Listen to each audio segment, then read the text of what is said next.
Достар, бүгін мен сіздермен осындай ажурный блинчиктің рецебімен бөлісетін боламын.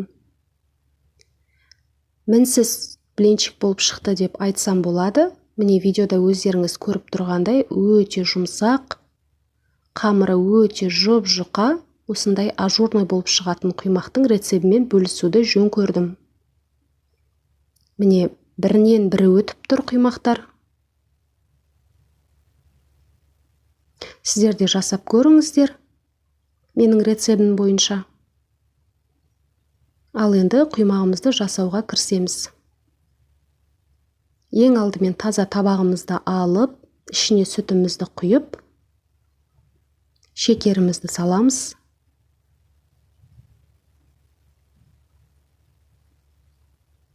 Содан соң бір дана жұмыртқамызды салып, сұйық майымызды құямыз.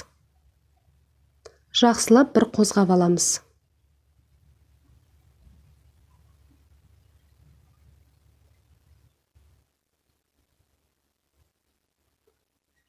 Келесі кезекте қайнап тұрған ыстық суымызды құйып жібереміз. Одан соң сода саламыз. Ең соңында ұнымызды саламыз. Өздеріңіздің қалауларыңыз бойынша ванилин қосып жіберсеңіздер де болады, бірақ ол міндетті емес. Міне консистенциясы осындай болып шығатын құймағымыздың массасы дайын болды.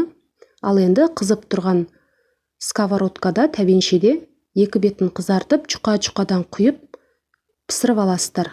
Осындай әдемі құймағымыз дайын болды.